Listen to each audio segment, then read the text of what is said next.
Hello, beautiful souls. Welcome to the I Care About You podcast, the podcast where we work on making our lives better and richer and going deeper into what is stopping us from moving forward and what tools do we need to move forward in the way that we want to. I'm your host, Juliana J, and today I want to talk very unscripted about something that just came up for me recently in the last couple of days in talking to people and trying to make some changes in my life. So one of the things I'm really trying to do in my life is to foster deeper friendships. I have not really had a problem making friends, but I tend to keep everyone at kind of a distance. You can come in so far, but you can't come in all the way because I am really guarded, right? I've been really exploring why have I felt like that? Why haven't I really allowed people to come into my life and to have these rich relationships?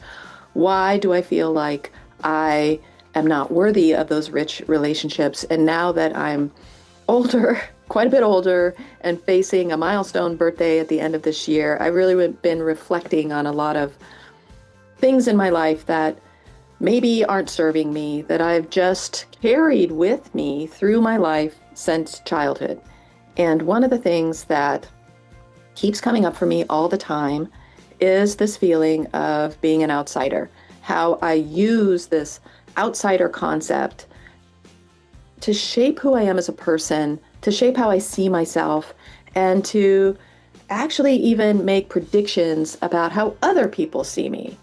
And to never really look at what the truth is or even ask people what they see in me or why do they want to be my friend or why are they my friend or how can I improve a friendship. I've never ever asked anybody any of those questions, even now. And I think a lot of it has to do with this persona I created for myself of being this outsider. I think differently than everybody else. I never fit in anywhere. And it really stems from my childhood because for many reasons. One, I had a learning disability when I was in school. And so I always felt different because I had to try super hard for everything. I didn't really understand material in the way that everyone else seemed to understand it. I really struggled with reading and learning things, and that played in so much to how I saw myself and my value. I present as a female, so there's that whole thing of just having to go an extra mile even to be noticed at any time. I was raised in a traditional kind of model of how women are supposed to be and how their job is to just really support the men. And I sort of lost a lot of my identity with that because I didn't subscribe to that model at all. And I felt like everyone else was, and there's something kind of wrong with me and I must be an outsider. Also, I'm adopted, outsider. Was adopted during a time when being adopted was sort of taboo in a way. People didn't talk about it. No one talked about it. I always knew I was adopted from when I was small, but no one talked about it. And I do recall in my childhood people whispering at, like one incident in particular at the public pool, well, she's adopted, two moms talking to each other. And so I just grew up with this outsider belief because so much of these small things in my childhood made me feel like an outsider. And no one ever pulled me into a place where I felt like I belonged so much. In my mind, I just never did that work to look at this persona I had. I just carried me with it everywhere I went. I would go into the work world and I was an outsider. So I never got in too deep. I never made really close work friends. I never did things with people outside of work unless it was an obligation that I was doing for some reason. All my friends, I've always had a lot of friends, but I very rarely let someone into my inner circle really know who I am or what I have going on because I've spent my life building this, what would you call it? Like a wall of protection around me. So I have this fortress around me and this little door that I let down the drawbridge for certain people, but then they have to leave. And I never let people get in too deep. And when I do let people get in too deep, like I have a relationship with someone, say, and they start to learn some secrets about me or whatnot, oftentimes I find myself not being in that relationship because those people that I'm letting into relationship are not healthy, supportive people. I'm doing all the supporting, again, I think because of my childhood, like that's my job, right? I'm supposed to support these people and do everything. And that's not coming really back to me. And so I end up leaving that relationship too. And I think being an outsider, having the persona of being an outsider, makes me feel like if things aren't working out, I leave. Or I never stand my ground and have an expectation that maybe they need to leave the situation. I always leave the situation. And a lot of times I really have worked hard not to leave a situation, but that isn't mutual, or we're not working on that together. And I think some of that is because in my generation, men were far more conditioned toxic masculinity than, say, maybe younger folks are, although I don't really know that to be true. That could be definitely a strange belief I have that has no reality. But I do know that the majority of people I have dated that are men are really closed off emotionally. They have a lot of issues they're not addressing, and they don't really know how to support people or be in relationship with people. And that makes me feel like an outsider, right? So then I start feeling like an outsider in this relationship that I've let my walls down and I've let this person see all the parts of me I don't let everybody else see. And then they still don't embrace me. So I'm an outsider in my intimate relationships as well. There's really nowhere that I exist where I'm not an outsider. And that has been a real reflection for me over this past year as I wait for my milestone birthday to really think about that. What is this outsider that is stopping me from success? Like one of the things even is, wow, how amazing. I became a published author last year. That has been a lifelong dream for me. I actually had a vision about it when I was a kid that at some point in my 50s, I was going to become a writer. And sure enough, that exactly happened. I also had all these other visions of you're not going to write what you think you're going to write. You're going to write something else. And that, again, was also true. And I wrote Reasons to Live. And I'll link that in the description if you want to take a look. It's a really wonderful book that will help you learn how to walk through dark times in your life and to help others, because I think that's something that we really don't do as a society. We have no skills to support one another, right? Which is some of the reason that perpetuates this outsiderness that I have. I have been really, really reflecting on, even though I achieved this lifelong dream, I am really challenged with then promoting myself, with then getting out there and helping the success of my book and helping it get in the hands of people who need it and really working with that because again, I'm hiding behind my wall and I'm defining myself as this outsider, right? I'm an outsider. People aren't going to want to read my book. I'm not with the in crowd. No one's going to no blogger's going to pick up my book and blog on it and say it's fantastic. It's just not going to happen because I'm an outsider and I stand over here away from the crowd alone. And I have let that taint this lifelong dream that I've literally been having visions about my entire life. I have let this notion of being an outsider stop me from being successful in a lifelong dream. It also stops me with this podcast of really working hard for extreme success in the podcast. Like I truly, truly believe that a lot of the things I talk about on this podcast could be so, so helpful to so many people. Yet I struggle to even do an Instagram for myself. It's small things like that. I've let this outsider persona taint so much of what life is offering me that is incredible, joyous, wonderful, amazing, deep, good friendships, finding relationships with someone who will support and respect me and understand me and accept my secrets and put their arm around me and tell me it's going to be great. I miss this connection with people in a way that the universe keeps offering it to me. It keeps offering me these opportunities for connection. And I keep keeping everybody so far away and building my wall. I just keep repairing my wall and building my wall. I had a relationship end that was over 20 years in the last couple of years. And I've just started building that wall back up so that I don't let the next person in. And a lot of that is well-worn patterns, which I talk about a lot on this podcast. We train our brain to react to things a certain way, and we have to retrain our brain if we don't want to do that anymore. And one of the things this outsider persona has taught me is to not let people in. Don't let people in because they will hurt you to the core. So if you don't let them in, you won't have to be hurt. And that is a really governing principle in my life, although I've never looked at it. I've never thought about it before. But when I'm exploring this persona of being an outsider, I really, really keep coming back to the fact that I am using this outsider persona to not let anyone in, to keep everyone at bay, to maintain this strange mysteriousness, to not go after things I really want or value or have been lifelong dreams. Being this outsider is really even hard to achieve goals, right? The only reason why I have this podcast and the book actually is because I spent a year getting out of my comfort zone, and pitching a book was out of my comfort zone, starting a podcast out of my comfort zone, because as an outsider, I like to be a wallflower. I don't want people to necessarily notice me anywhere, because then I have to talk to folks and I might get in too deep, right? I might accidentally tell them something about me and they'll know something.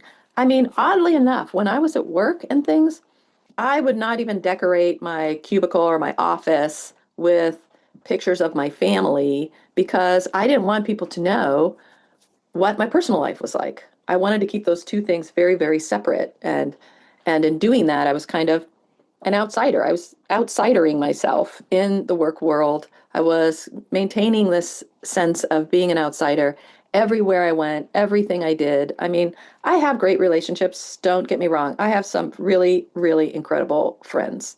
I do. I have really been working these past 2 months on letting people in and letting go of being the outsider and keeping the parts of the outsider that are amazing. Like there are some really good things about being an outsider. Like as an outsider, I have more freedom.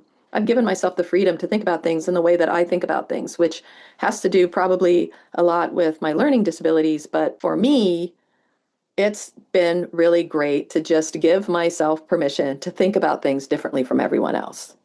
It's that has been huge because I've used that as a reason to tell myself that I'm not smart or I'll never be an expert on anything because I don't think about things in the same way that everyone else does. It's I not only structurally when the information comes in, am I thinking about it differently and taking it in differently and processing it differently, but I'm also categorizing it and understanding it differently a lot of the times, and not necessarily a bad thing. And I love that about myself now, which I used to hate it, but I've been able to embrace that. That's a positive thing of being an outsider. Another positive thing of being an outsider is I do not have to support things that are happening in my community that maybe I feel gross about. Like my intuition is telling me, you stay away from that. I can stay away from it easier. I don't feel that pull as much to be part of the group, even if it means sacrificing my beliefs. Now, a lot of times with that, that will end up being a reason why I quit a job or end a job because the ethics of work have veered away from my personal ethics, or something has happened where it has created a fissure in between who I am and what I believe in and what the company is doing. And for me, it's been really easy to leave that situation if I'm not in sync with it as a human being. And that's part of being an outsider. I don't feel like I need to fit in there. And I never understood that when something extremely toxic would happen at work and I would leave because there's no hope of that ever becoming functional until there's a big, big change. So I either have to come to work in the toxic space or look for something else. And I would just look for something else and move on, and other people would stay there. And I always wondered, why are they staying there? And they would be miserable for years, sometimes even decades, in this space, just waiting to leave it. And it's destroying things in their life in other ways, but they're staying there. And for me, I feel that the outsider persona really gave me that courage to go, I don't want that for myself. So there's a lot of incredible qualities about being an outsider. You don't have to worry so much about looking exactly as you're supposed to look for everyone else. Being an outsider allows you to think out of the box because that's the expectation of the outsider. You're not thinking in the box, or you would be on the inside. Being an outsider allows you just more freedom to experiment, to be creative, to come at problems with different perspectives and ideas, which I think makes me an incredible strategist whenever I've done that for businesses and people. Being able to strategize is a huge strong suit of mine.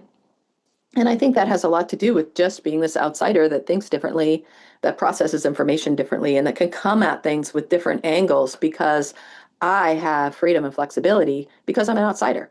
I'm not on the inside, so I don't have to conform to every little thing, which has made me hugely successful in the positions that I've held.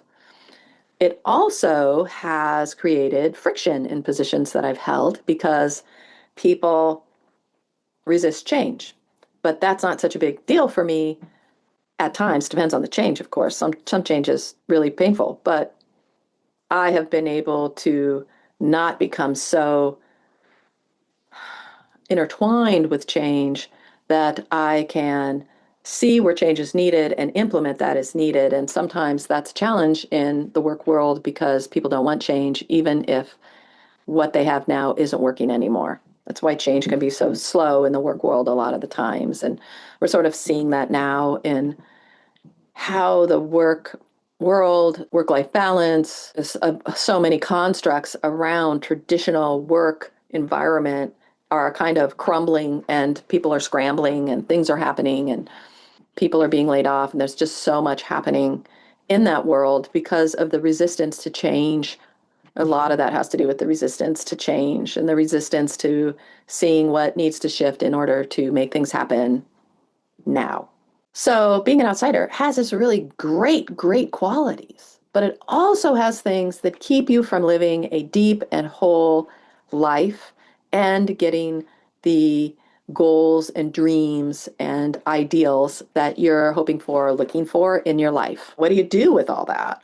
Well, here's what I've been doing. I'll keep you on tabs on it because maybe it isn't the best way to approach it, but it's working really well for me. So here's one way to approach that. I really identified, first, I had to realize, yes, Juliana, you think of yourself as an outsider. That's a huge thing. You've actually surrounded the outsider with a lot of pride, and you have to peel that pride away because that's not serving you anymore. And so I've been really working on, first, I acknowledged I am an outsider. Then I made a list of what are all the good qualities and what are all the bad qualities. What do I want to, in my mind, what I'm identifying as good and bad? What do I want to keep? What do I want to let go of? And really doing some soul searching there on what those things are. It meant I had to really look at a lot of shadows and how I work in the world and mistakes I've made and things I've let go of that I feel bad that I let go of that I wish I still had and things I kept that I didn't need. A lot of soul searching and looking at my shadows and really trying to work with those. And I still am because that work is very hard. Don't think you can do something like that and it's over in a month. That's a lifelong journey is working with your shadows, working with your mistakes, reconciling it, reconciling your stories, working on those inner things within yourself. So I've been doing that work. And when I recognize myself out in the world using one of the negative techniques I learned as an outsider, I try to stop. Pausing is so helpful. If you can train yourself to do more pausing when something happens, then you have the opportunity to shift how you're going to respond to it. If you just react, you're going to normally react in the same way you always have. And it makes it harder to change those really internalized habits that we have. So I've been learning to just pause and think about that. I've started to do a lot of things without thinking about it. I stop myself from overanalyzing or thinking about it, and I just do it that I would not do in the past. Like one of my things about being an outsider is I hate talking on the phone because, that gets you in too deep, right? So shifting that. When a friend calls me now, I pick up and I used to see a friend calling me on the phone and I would be like, my anxiety would rise through the roof and I'd be like, oh my God, oh my God, oh my God. Well, how long is this phone call going to take? And, what are they going to want to talk about? And blah, blah, maybe I don't have time right now. And what am I going to do? And maybe I'll have to call them back later. And I'll just text them. All this anxiety, it was huge, like a lot of anxiety about answering the phone, almost to the point where it was like scary to answer the phone. I had convinced myself it was scary. I was afraid of answering the phone. And that went on for a very long time, like I will say decades, that I used that. I have a lot of regrets about it because I did it to my mom all the time, all the time. It's such a jerk. I was such a jerk. It's so horrible. If I could take that one thing back in life, that's what I would do. But I did the same. I was like, oh my God, it's my mom. What is she going to want? Ah! And I miss that because my mom's passed on and I don't have that opportunity to make that up anymore, right? So now If someone calls me, I stop myself from thinking about it and I just pick up the phone right away before I have a chance to watch it ring and get filled with anxiety. And that's really deepened my relationships with people.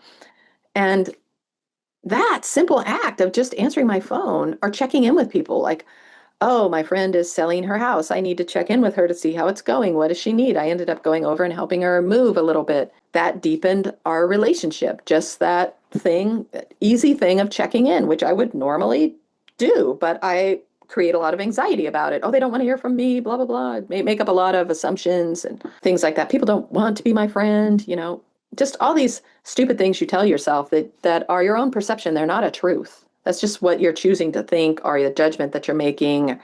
And I've been really trying to just be open about things. Oh, someone invites me to something, I do it. Or if I can't do it, I try to schedule another time, but not in a way that I'm keeping track of things, but more in a spontaneous way of wanting to hang out with people.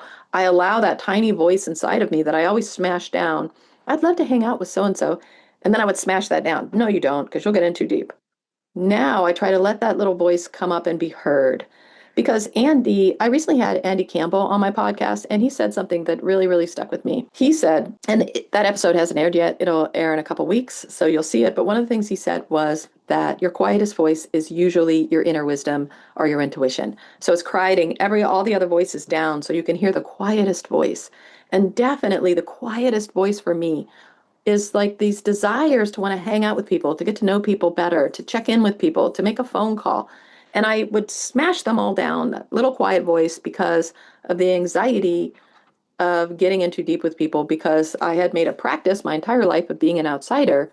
So there's a lot of anxiety about not being an outsider, right? Like there's so much anxiety about stepping out of the persona that we've created for the rest of the world to see, that I used to think if I wake up one day and I do something outside of my ordinary routine, people are going to make fun of me. They're going to talk about me behind my back. They're going to make a lot of judgments about me. They're going to do all these negative things if I wake up and I'm something different, even with my own family. Like if I wake up this morning and I'm not the reserved, always on task mother figure that everyone's expecting, if I am funny or do something silly like I do when I'm by myself, my own family is going to go, what's wrong with you, weirdo?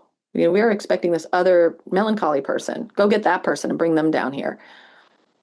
And that's just really crap you tell yourself. And that's the outsider stopping you from your true self, from loving your true self. Because I think another thing about the outsider, for me anyway, was that I can't love who I am because no one else does. All these other people on the in crowd, they don't love me. That's why I'm an outsider. So I can't love myself either. It's so deep, a lot of these qualities about being an outsider, taking on that persona, really ingrain in you that aren't helping you have a better and happier life. And then the outsider can even morph itself into this thing where we become fearful of all kinds of things because we're so concerned with how people are judging us or what's happening or getting in too deep or whatever we're doing to kind of protect ourselves by being the outsider, whatever we're protecting ourselves from, that we become really fearful of things. Like, I'm fearful of going to this event because what if I run into somebody who wants to talk to me? I'm fearful of talking to people. I'm fearful of picking up the phone at work. I'm fearful of my own phone at home. I'm fearful of posting things on social media and having people say something. I'm fearful of people knowing where I am right now. I'm fearful of people knowing where I live, how many kids I have, what my relationship is. I'm fearful of strangers. I'm fearful of so many things, and that all I can direct line all those things to being the outsider. So if you resonate with being an outsider, I challenge you to make a list, to one, acknowledge it to yourself, and not in the way where like, I'm an outsider, so I'm cool. Not like that, because I used that excuse too to maintain this I'm an outsider. But biologically, humans seek connection. We're herd animals. We like to be in community. And the outsiders convince themselves that they don't need that. And COVID was awesome, right? Because we could really go hog wild with this outsider crap.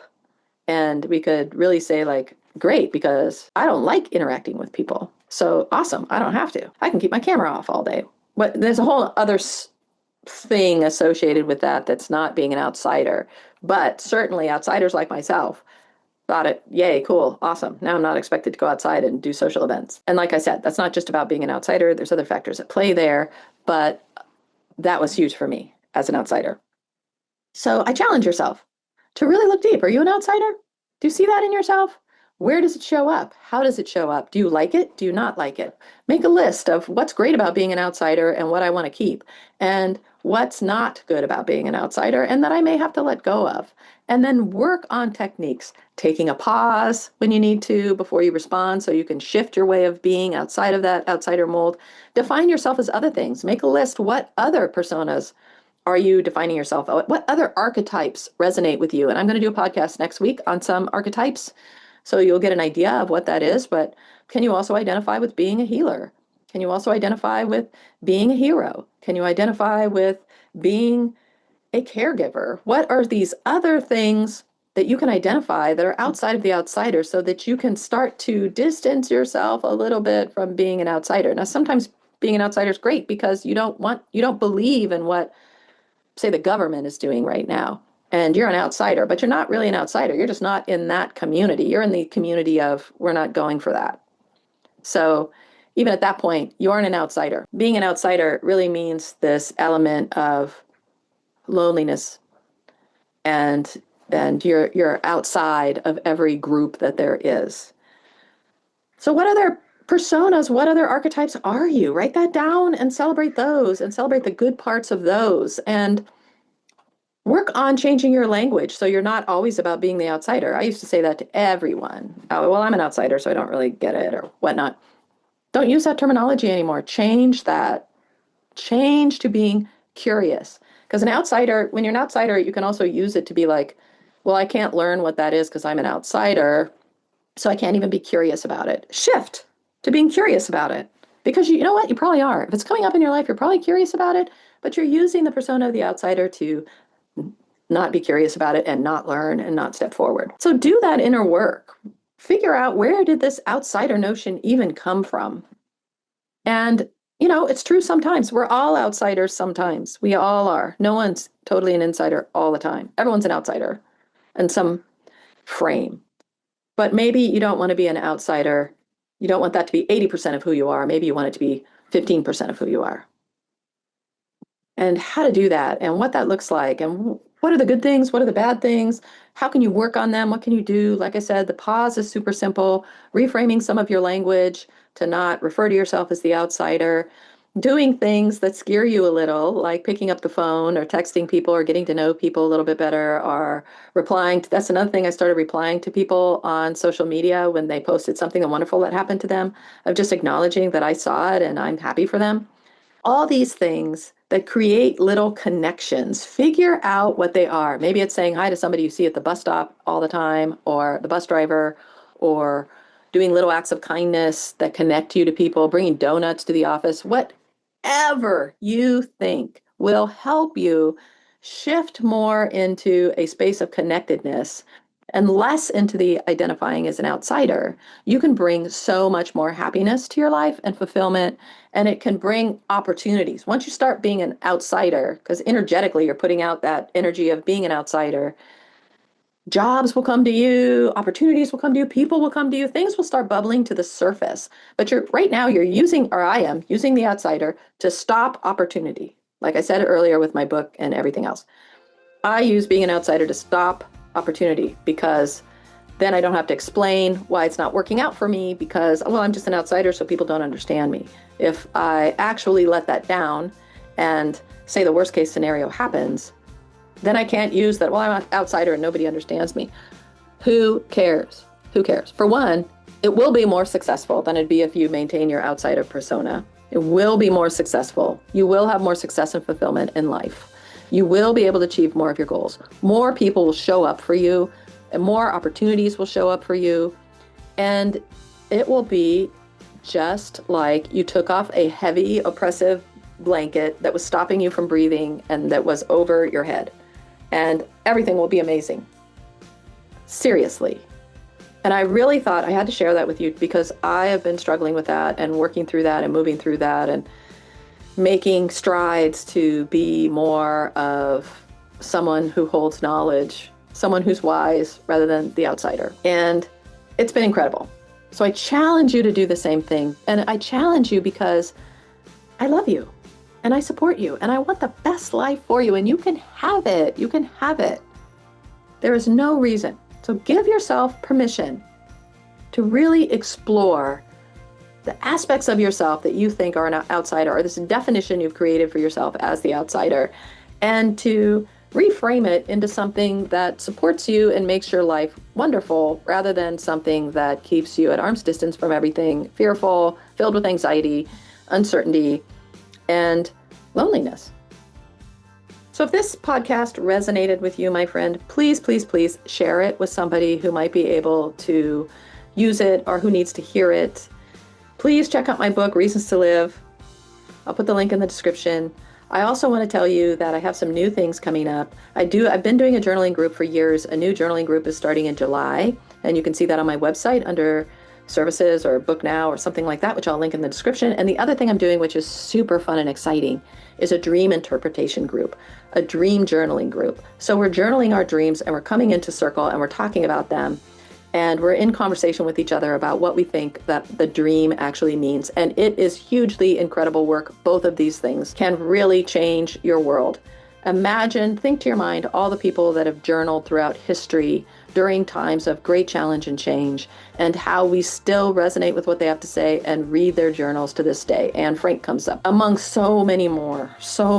Look at all the memoirs. Journaling will change your life. Dreams will change your life. So check those out. I'll link them below. And if you have any comments, please tell me how it's going. Acknowledge you're an outsider, because just write in the comments, I'm an outsider too. And that will help all the others who are looking at this going, God, can I admit to myself I'm an outsider? Maybe I can't even admit that because it means I've let so much go in my life. Support each other, because this is the community here at I Care About You. So support each other and let people know how you've overcome being an outsider. Did you consider yourself an outsider, or do now? And how are you moving through that? I'd love to know.